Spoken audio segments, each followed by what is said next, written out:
Barefoot Country Cook is back again, and this time I got flashcards for you. I am making a bunch of noise in the kitchen. I am making a country ham omelet with uncured ham. I'm also making some German butter crepes that I'm going to put some yummy stuff in. Lemon curd, as a matter of fact, but you can also do it with meats. I've had them that way too. What you do is, for the omelet, you get 3 large eggs. Here's the ingredients, y'all. First time, right? Who knew? I got a brain this morning. A tablespoon of water with the eggs. You whip the water in there. That's what I did here. Put some water in with my eggs, just like this. Get them good and whipped up. And then sauteed the uncured ham. Made it little thin strips. Actually, cubed is best, but some of this actually is cubed. And then I put in with that shredded zucchini that I shredded on my little grater here, or grated zucchini, I guess I should say. If you have a fresh carrot, grate it on here as well.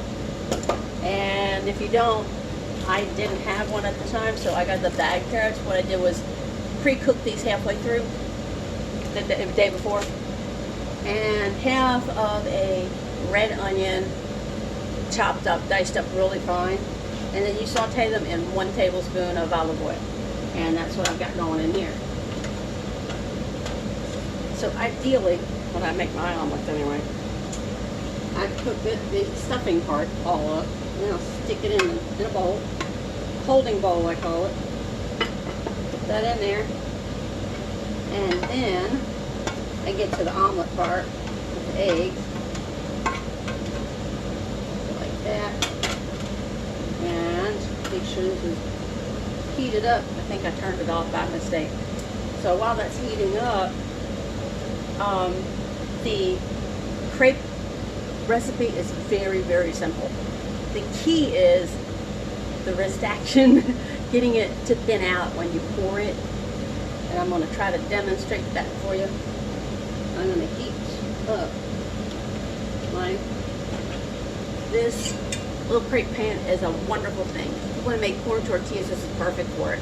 Making tortillas and cook them right on here. It's iron skillet material.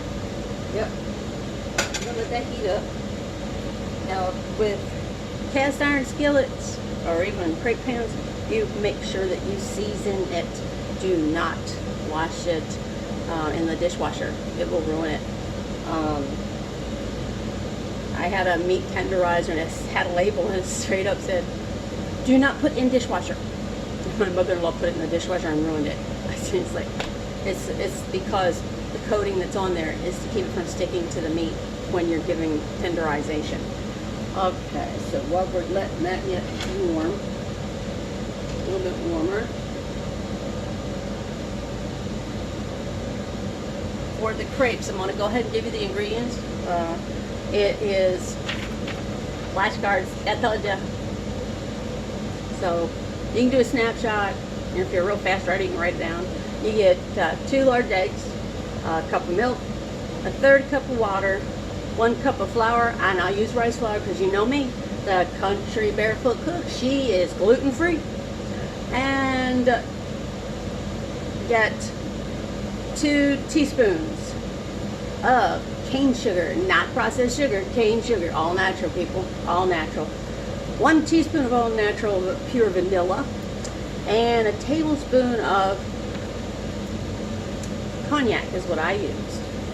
The recipe that I found used other things like rum, brandy, amaretto, Cointreau. So the thing about cooking with alcohol is it does burn off. You still have the flavor, but you don't have the alcohol. So don't worry about it, okay? And then you have 4 tablespoons of butter. 2 of it you're going to melt, and 2 of it you're going to just keep for serving. That's why when, in my understanding, when they serve German crepes, they butter them. They just do the crepe by itself. That's kind of boring, so I made them dessert crepes. Hope you don't mind that. Okay. I like dessert for breakfast. So my pan is good and hot for my omelet. I'm going to throw those eggs right in there. Now this is a non-stick pan, and I need to get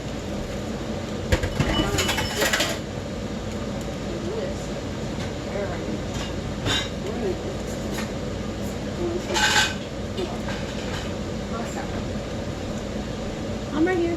I didn't go far. So since this is a non-stick pan, I don't want to ruin it. I'm going to whip that egg up just a little bit.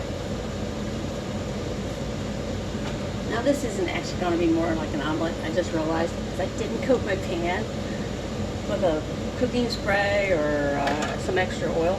So it's going to be kind of like scrambled eggs sort of. But with an omelet, it might actually set in this pretty well. Pour the eggs in there, and I know it's square. I know omelets aren't square, but anyway. And with your omelet, oh, this is going to work out well anyway. So you just take your spatula, you go around the edge of it.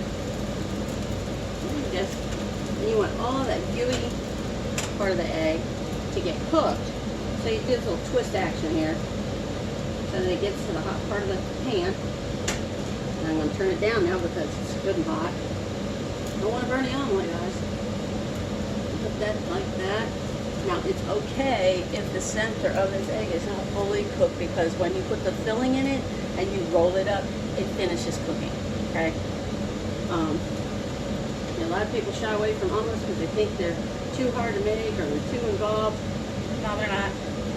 So now I'm going to take half of what I've done, because this would make 2 omelets. The recipe makes for 2, and I'm going to take half of this, put it right on there. That's the ham, the carrots, the zucchini, onion. Oh, it smells so good.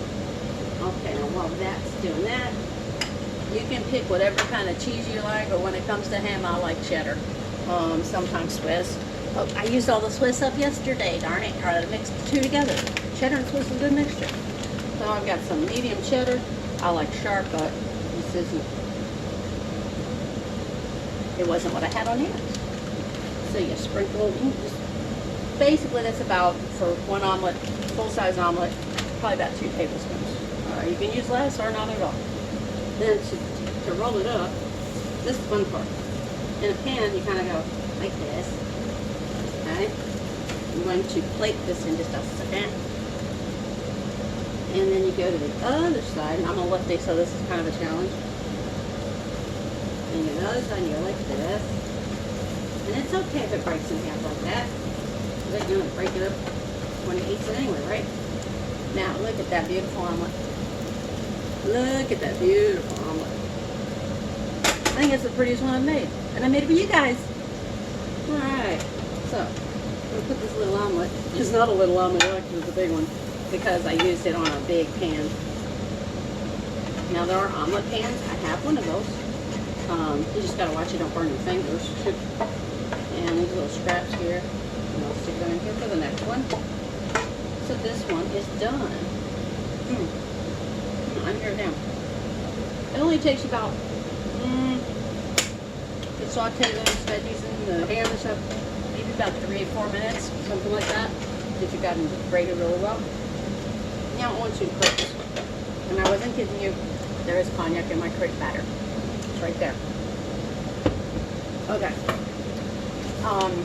You want to do, preferably the night before. The batter for these crepes has to rest, and at least 4 hours, okay? And the reason for that is, especially when using gluten-free flour, it lets it expand and it makes for better tasting crepe. 4 hours, bare minimum. Overnight is the best. So, I gave you the buttered crepe ingredients. Now this is the lemon curd filling, because I have a father-in-law who loves German buttered lemon crepes. And I don't know how he has had them, but I always put lemon curd when I make lemon crepes, and they're so tasty. So lemon curd filling, there's your recipe. Take a snapshot, write it down if you're a fast writer. There you go. Alright. 3/4 cup of 100% real lemon juice. Let's see how I do this way. 1 tablespoon of lemon zest. 3/4 cup of cane sugar again. 3 large eggs, extra large is better. And a half a cup of unsalted butter, and that is it's melted. So you take for your filling, you put all of this in a saucepan, and you bring it to till it bubbles, and then it'll start thickening, and then you just refrigerate it. Unless you want hot lemon curd, I like it cold, so I make these like a dessert. I need to put a lid on this so it stays. Actually, I'm going to use a piece of aluminum foil. Did you know the thing about aluminum foil? Why it's shiny on one side and why it's kind of dull on the other? You ever think about it? Well, when you're cooking and you want something to absorb the heat and cook into it, you put the shiny side next to the food. So like if this was a roast, I would put my roast in it with this shiny part facing the meat and the dull side on the outside. You know why? The dull side sucks the heat in, and on the other side it keeps it in, so it keeps it cooking. So you can turn the oven off and it'll finish cooking like, you know, for another 15 minutes. So I'm putting this like this, and that has to calm down. So my crepe pan was getting a little too hot, so I don't want to burn the crepes. All right, this is this.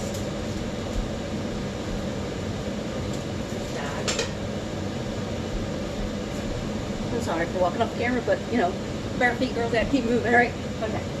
So this is kind of hot, so I'm gonna kind of cool it down a little bit. Like this. Okay. Now I made this is what was left of my lemon curd, and it's enough. Trust me, it really is. And then I took some frozen fruit. This is the best thing you can do with frozen fruit as far as a compote goes. Take that frozen fruit, throw it in the blender, frozen, okay? And throw in anywhere from a teaspoon to a tablespoon of honey instead of sugar. This stuff just makes this hot pow in your mouth. So, I have my crepe batter. Now when I first took this out, it was thick because it was refrigerated, so you do have to stir it up the next morning, or if you do it 4 hours later, it may even be. But that's because I used rice flour. I wanted to use my coconut flour, but I grabbed the rice flour instead. It's okay. It still tastes wonderful. Alright, put that there for a minute. I'm losing my sweat catcher, as I call these. It gets so hot in my head. I think I've told y'all that before. Now, you can take and measure out a quarter cup if you want to. I never used to. I'm going to do it both ways, and then you'll see the difference of what happens with the crepe. First, I have to wipe this off because I don't want the ham on my dessert crepe.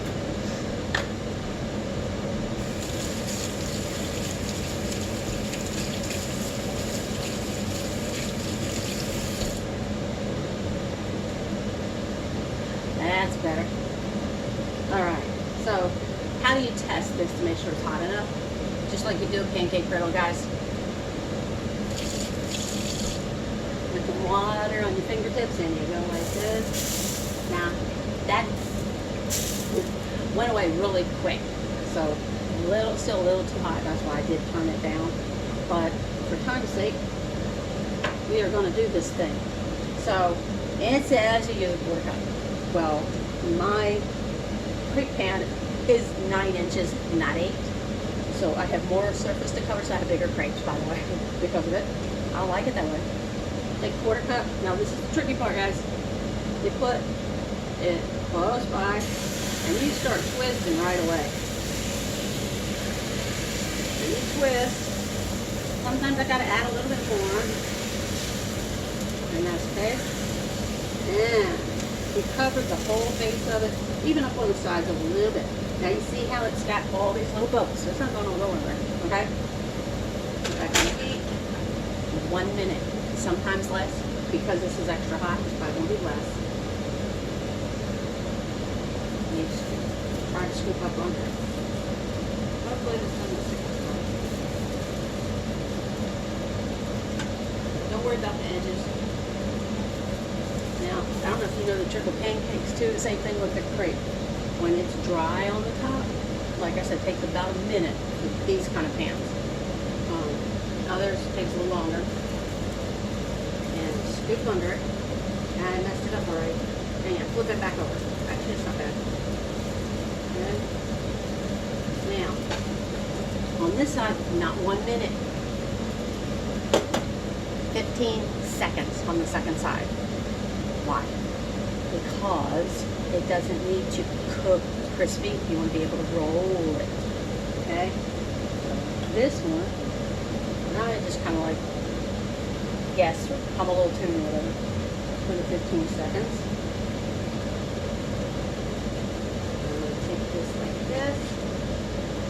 It'll be kind of rubbery. Ooh, see, I did mess it up a lot. Thing is, when you roll it, it'll fix itself. So I'm going to do like this. Let's pretend I didn't mess up, okay? There's that. Stick it on top. Then you take some of your lemon curd that you've made, like this, and a spoon, which I did not get this morning. I'll use it. You take a tablespoon of your lemon curd.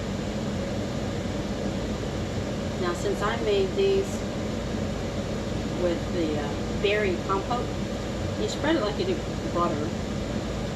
Well, the Germans would put butter on it and roll it up. Put that on there. I'm putting extra. Just for my honey. For my honey. Like that.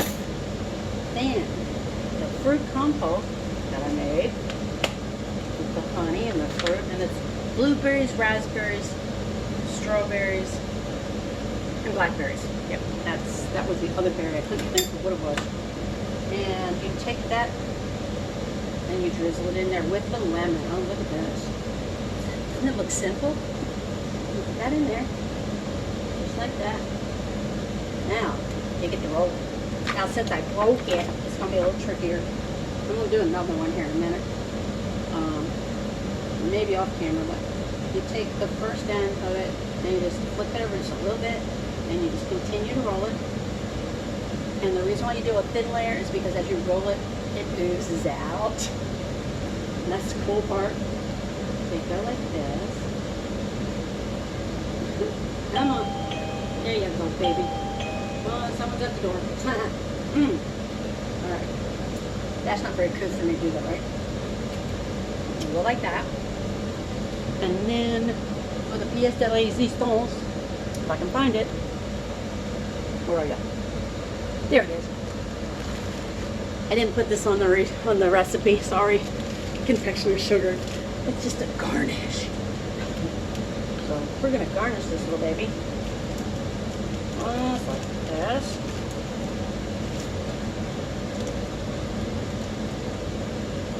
And then I do an extra little step because it's so pretty. I got berry juice on my finger now. Then you put a little dab on top. You can use whipped cream too. These are great with whipped cream on them. So you got a little bit on top. More inside. And that is what I call barefoot country cooking with a German French twist. Okay? Hey guys, I'm sorry I've been going so long. It's been crazy stuff. And I want to give you some new yummy things to try out. So we are hooked on crepes now. I love my crepe pan. You have a blessed day. Love ya.